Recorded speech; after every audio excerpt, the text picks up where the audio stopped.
The fierce wind stung my cheeks as I stood outside the colossal glass structure, but my unease wasn't due to the weather. It was the recollection of that day, 2 years prior in that very same building, when I left feeling defeated, holding only my resignation and a dream everyone scoffed at. "You'll be back," they'd said.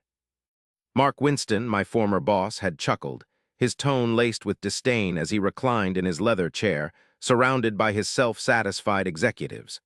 "Folks like you won't last. You'll be desperately seeking employment before the year's end." However, presently, I wasn't there as a former employee. I was here as the new proprietor. The announcement had just been made. Winston and Company, once a major player in marketing, had failed due to a series of terrible choices, and the corporation was quietly acquired in a fast, stealthy buyout. What Mark and his team still didn't realize was who had purchased them. That's why I was here. To stride into that building, not as a desperate ex-employee, but as the individual who now possessed everything. I inhaled deeply, pushed through the revolving doors, and entered. The same lobby where I was once belittled now felt completely different. The receptionist, still the same one from before, gave me a courteous yet cautious glance. Undoubtedly, she'd heard the rumors about the acquisition, the secretive buyer. "Do you need assistance?" Her voice was hesitant as she posed the question. I grinned. "I do, actually. I think there's a company meeting happening in the conference room in just 5 minutes. Her eyes got bigger. "You?" I nodded just a little. Understanding bloomed on her face, and something else followed. It was respect. I headed toward the elevators, my heart racing but my walk composed. Mark Winston had no clue what was coming. As I went into the conference room, you could feel the pressure. Everyone left in the company sat there, quiet and uncomfortable. They'd probably spent the whole morning wondering about their new boss, maybe some cutthroat corporation type, or maybe just an investor who knew nothing about how things really worked. Mark Winston himself was sitting at the front of the table, his eyes showing frustration and almost pure panic. He still didn't know, still trying to hold onto the little power he had, as if he was able to influence the events. I cleared my throat. "Good morning." Everyone looked at me and the room filled with confusion. Mark's eyebrows went up when he saw me. He began to say something, but then he stopped. The truth slammed into him. His face went pale. "No, this is a prank." I tilted my head, watching him try to understand what was happening. "Not a joke, Mark." Complete silence. I let the moment hang there for a little while before I put a large file down on the table. Documents, receipts, banking details. I had proof that I had acquired him. I moved closer. "I remembered you laughing at me 2 years ago when I told you I was leaving to create something greater. You made fun of me, saying I would return here eventually." I paused for a moment, letting my words have an impact before I smiled. "But Mark, you're the one sitting in a seat that's not yours anymore." His jaw dropped like a fish trying to breathe. He was in complete shock. The room was silent apart from the rhythmic ticking of the clock. "I have Winston and the company now." I kept my tone steady but assertive. "This means I'm in charge of all the choices made here, even those that affect you."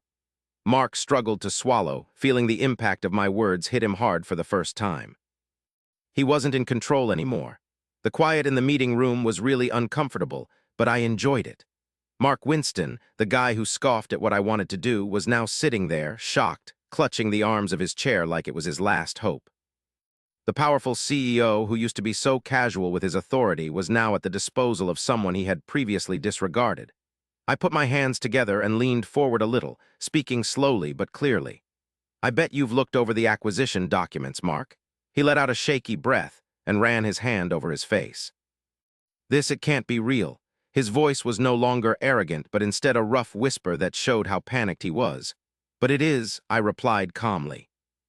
"And just to be clear, I'm now completely in charge of Winston and all those guys." I looked over at the shocked managers, who seemed like their entire reality had shifted. "That means I'm the one who calls the shots." Mark clenched his hands. Every muscle in his body was tight. "You can't just barge in here and—" "I already did, though." I interrupted him. "I left this place 2 years ago as a regular employee, and now I'm back as your boss." A person in the room cleared their throat nervously. Mark glowered at me, his nose flaring as he desperately sought a solution. "You believe you can run this company better than I can." His tone was laced with resentment. "You actually think you're going to come in here and solve everything?" I gave my head a small tilt. I don't have to think about it, Mark. I know it. The pressure in the room was almost suffocating. I was definitely in control, and he was very aware of it. But I wasn't here just to gloat. I had a much more important reason for being here. A true leader wouldn't just seek retribution. They'd create something better in its place. I let the silence linger before continuing. My objective isn't to dismantle this company, I stated evenly. It's to reconstruct it without the awful leadership that drove it into the ground in the first place. Mark's expression darkened. He understood the implication. His time here was limited. The room seemed to hum with repressed emotion as everyone considered what I'd just said. I could definitely read it in their faces. Worry, a lack of confidence, but also, for a few of them, a glimmer of something positive. The people at Winston's wasn't just Mark's team. They were made up of those who'd been hurt by his overbearing style of management. They'd seen him almost ruin everything, so they were absolutely yearning for something different. I directed my attention towards the top-level managers, giving them a very hard look.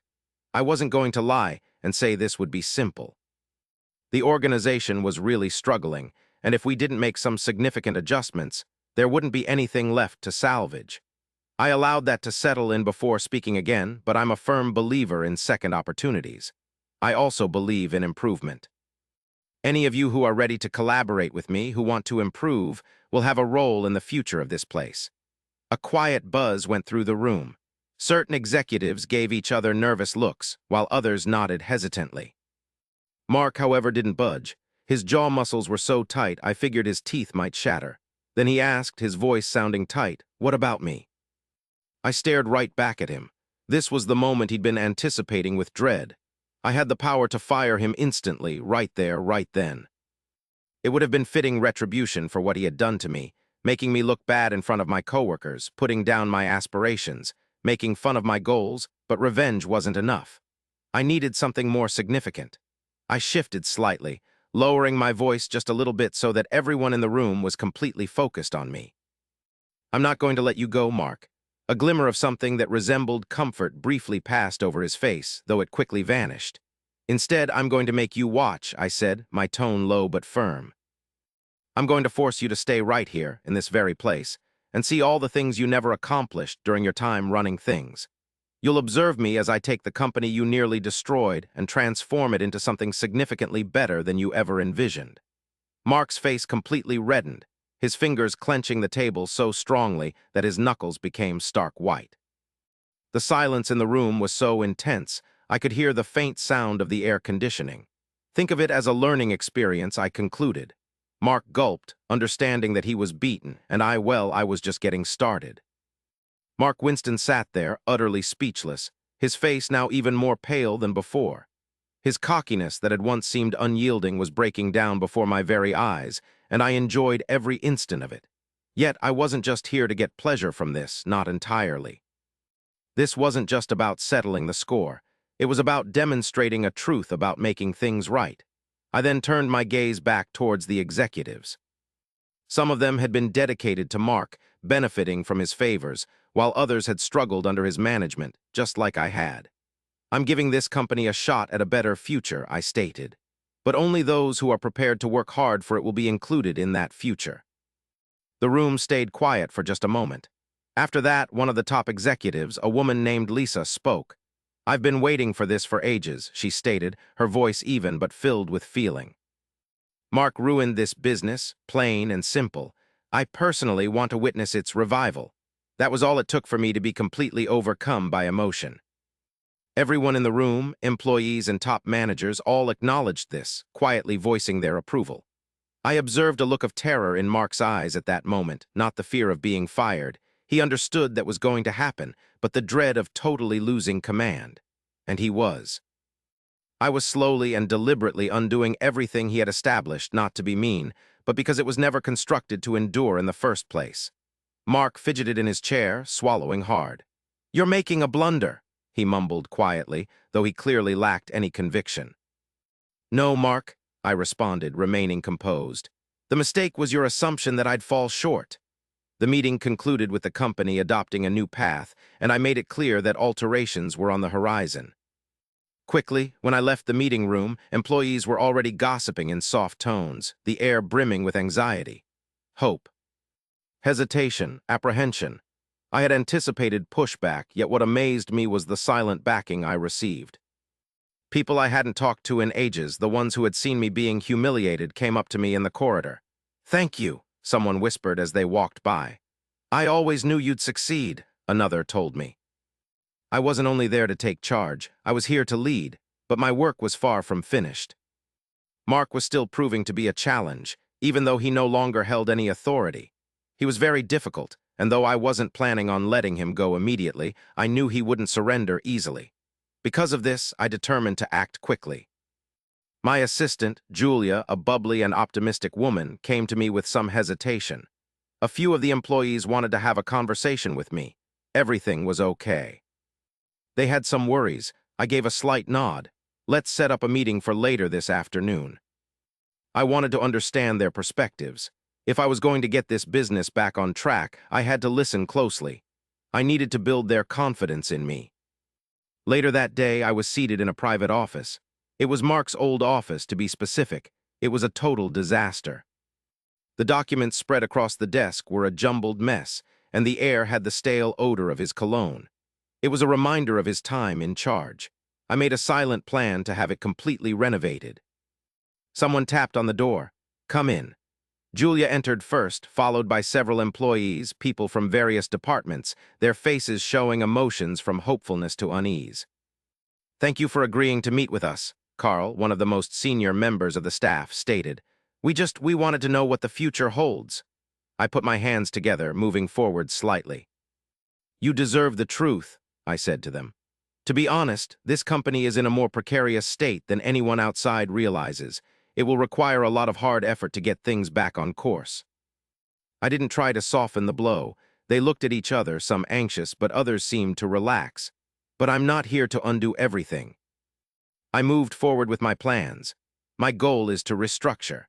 I envision building a place where folks don't constantly worry about losing their positions without warning, a place where excellent performance gets acknowledged and team members have a voice in the company's path. Carl let out a quick breath. "That's what we've been hopping for all along." Another team member, a young woman called Mia, spoke up with some hesitation. "Will this mean adjustments in the management team?" A small smile came to my face. "Yes, it certainly does." Mark was still here, but his time was limited. Mark Winston burst into my office right after the employees left, his face flushed, struggling to contain his fury. "You're tearing down everything I built," he spat out. I didn't react. "I'm repairing everything you damaged." He balled his hands into fists. This business was mine. I sat back in the chair which had once been his and chuckled softly. "Not anymore, Mark." The understanding hit him like a ton of bricks. For the first time, he fully grasped that he'd lost. I gave him a final opportunity. "You can resign calmly, or I'll ensure your departure is much less pleasant." His jaw became rigid, his entire form practically vibrating with anger. But deep down, he recognized he had no power, no supporters, no escape route. His hands shook as he let out a shaky breath. Finally, he mumbled, "Fine." He turned and hurried out. That was the last time Mark Winston entered this company. As I watched him disappear, it wasn't solely a victory that I felt. Instead, I felt liberated. The instant Mark Winston walked out of my office, a burden I hadn't even known I was carrying was suddenly gone.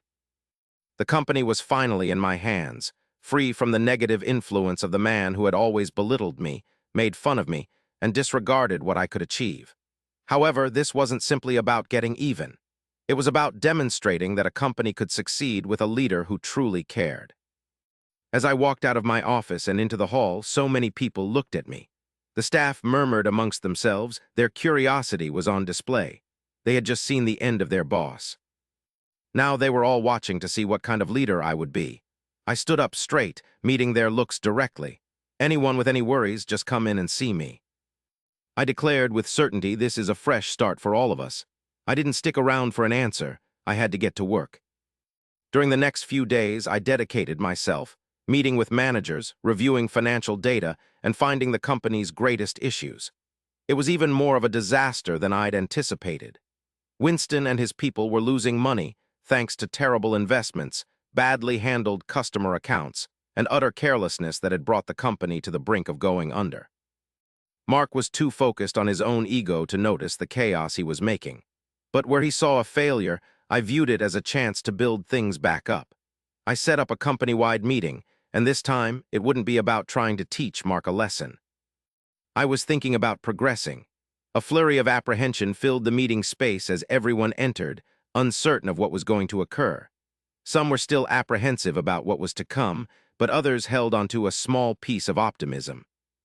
I was positioned at the front of the area, looking over everyone's expressions before I started talking. "This firm is in a bad situation," I stated frankly. "I'm not going to deceive any of you. We have a long, uphill battle in front of us. A wave of discomfort passed through the people present. However, we're not beyond being saved." I allowed my words to sink in, letting the worry turn into something more definite, like a sense of purpose. I presented my plan, reducing spending that wasn't needed, altering agreements, and praising creativity instead of penalizing drive. Lisa, one of the company's top leaders, gave a gesture of approval. "I have been wanting this kind of leadership for quite some time," she confessed. And that was the turning point, the initial action toward gaining their confidence. Later that night, I was alone in my office, worn out but excited. I should have been enjoying the victory, but I couldn't get rid of the idea that something was still absent. Then I understood what it was. Compassion. I had been so concentrated on showing my abilities, on asserting control, that I hadn't shown the type of leader I actually hoped to be. I took out a file, one that I had planned to examine for many days. The roster of staff members ousted during Mark's tenure, despite their strong work ethics, filled my head. These were capable, dedicated individuals, dismissed simply for questioning Mark's decisions. I devoted the next few hours making phone calls, extending an invitation to rejoin the team to some of them. When I called Sarah one of those let go, she sounded shocked. "You're serious?" she softly asked. "Absolutely," I replied. "I want you back here with us." There was a long silence before she let out a relieved breath. "You can't even fathom how much this means to me." I knew how it felt, actually, because I understood what it felt like to be cast aside. I wasn't going to allow anyone else to endure that same experience. The following morning, I entered the office with a fresh sense of purpose. The news of the reinstated employees had spread, and for the first time since I assumed leadership, I saw smiles instead of uneasy looks. I went over to Lisa's workstation. "I have another announcement," I began. She arched an eyebrow. "Oh," I simply nodded. "We're establishing an employee support fund. Anyone facing challenges, such as medical bills, family crises, or unanticipated difficult times, would have a cushion." Lisa's face softened. "That's amazing," she said. "I don't believe anyone in this workplace has ever felt this level of support before." "They will now," I responded with assurance. Because this wasn't solely about salvaging a company. It was about cultivating something superior to what we had before. 1 week later, a sense of change was finally starting to take hold. Our openness was winning over customers, and my staff seemed more involved than ever before. Output had increased, and our collective spirit was lifted. However, predictably, not everyone was pleased. Even though Mark hadn't been in contact since leaving, I was certain he wasn't finished with us. As always, I was correct. Julia burst into my room one afternoon, her expression showing she was deeply troubled. "You have to look at this," she said, giving me her phone. I accepted it and instantly frowned. It was a news report. Ex-CEO of Winston and Company accuses unjustified acquisition. As I quickly read the article, my stomach churned with fury. Mark was fabricating a narrative, portraying himself as the aggrieved party. He alleged he'd been pushed out using underhanded corporate strategies. He even said I had swindled the company from him. While I knew the claims were ridiculous, I also knew how harmful deceit could be. I put the phone down and took a slow, deep breath. "Set up a press release," I instructed Julia. "We're going to put a stop to this foolishness." The press conference was overflowing, with journalists anxious to report on the controversy Mark was generating. I stood at the lectern, composed and self-assured. "I won't take up much of your time," I started. "The reality is uncomplicated. Mark Winston ran this company into the ground through incompetence and carelessness. I rightfully took ownership of it, and with my direction, we are successfully revitalizing the business. I didn't bring up the employees he had treated badly, the valuable people he'd let go, or the fear-based atmosphere he had fostered. It wasn't necessary, since our accomplishments would speak for themselves. My attention is on what comes next. I was finished, not what was behind me. So I left. Mark could keep running his mouth, but I knew his deeds spoke the truth. The press conference served its purpose. The people were supporting me, but Mark wasn't finished. A few days later, I got a surprise email. What was the subject line? "We need to talk." It was from Mark Winston. I thought about deleting it. He tried to destroy me. He circulated untrue stories about me, and now he wanted a conversation. But I had to know. I sent a quick reply, "Tell me when and where." He got back to me instantly. "Tomorrow, 2 p.m., Café Real." That was interesting. A place in public. He knew I wouldn't make a fuss. Okay, if he insisted on meeting, I'd go. The following day, I showed up at Café Real a few minutes early. As soon as I went in, I saw Mark seated in a corner booth. There was a coffee cup on the table in front of him. He looked different. Not the assured, superior man I knew before, but a shadow of the person he was. I walked over, standing up straight, the strength he once took from me now radiating from me. "Let's keep this brief," I said as I sat down. He sighed deeply, massaging his forehead. "I don't want to argue." I raised an eyebrow. "That's new." He clenched his jaw. "Look, I made a mess of things. I let my pride drive the company into the dirt. But you don't understand what it's like, losing everything you built." I gave a dry chuckle. "You mean like how you destroyed my future? How you embarrassed me in front of everybody, thinking I'd beg for forgiveness?" He recoiled slightly. "Good." I folded my arms across my chest. "You're not here to offer any apologies. So I wondered, why was I?" Mark let out a short breath and his fingertips drummed against the ceramic of his cup. "I'd like a position." I stared, completely speechless. This guy, the one who'd constantly made fun of me, tried to make me feel small and tried to ruin everything I'd built, wanted me to give him a job. I let the quiet hang in the air. I enjoyed his discomfort. Then finally I broke the silence. "Tell me one legitimate reason why I should give you a hand." His posture seemed to deflate, and he looked truly beaten for the first time. "Because no one else will hire me." I watched him closely, trying to see if this was some kind of deception, but it wasn't. He seemed absolutely, totally defeated. He'd managed to ruin so many connections that there was nowhere for him to turn. I could have destroyed him in that instant. I could have just laughed at him, told him he deserved to feel awful the way I had. However, I wasn't like him. I leaned in, resting my forearms on the table. "So you want a job, okay?" He looked shocked. "Seriously," I grinned. "Yes, but not in a management role. You won't be a leader." I leaned closer, lowering my tone. "You'll start at the very beginning, the same way you made me begin again." The color completely disappeared from his face. "You can't possibly be serious." "Oh, I'm very serious." I slowly took a sip of my coffee. No influence, no prestigious title. Just a starting level position. You will have to work hard, and possibly, if you can prove you've really changed, you might earn some advancement. Mark took a deep breath and swallowed. "That's embarrassing." I cocked my head to the side. "Isn't it?" For a moment I thought he would refuse. That heat just seemed to be pouring out, choosing ego over self-preservation. But he just agreed, since he didn't really have any options. "All right," I grumbled. "I'll do it." Just like that, the guy who used to be in charge of me was now working beneath me. I didn't cut Mark any slack. I made him do the kind of miserable, awful chores that he used to give me without even a second thought. Getting reports. Putting files in order. Sitting through training sessions with people fresh out of school. He was starting all over again. And I watched, eager to see if he would give up. At first, I figured he'd leave pretty soon. He kept quiet, kept his face down, and just did his work without saying anything. It was strange. Then one night I saw him helping someone else out. A new analyst was having trouble with a data report, and Mark, the same Mark who would never lift a finger to help anyone, was showing him how to do it. It was the first time I saw a glimpse of something in Mark Winston I would have never anticipated. A humble attitude. Time went by and Mark didn't quit. He transformed. He was no longer that boastful, power-obsessed person he used to be. He put in effort, listened rather than giving orders. And for the first time, I saw him getting better. Lisa even came over to me one day and said quietly, "I can't believe I'm saying this, but he's really putting in an effort."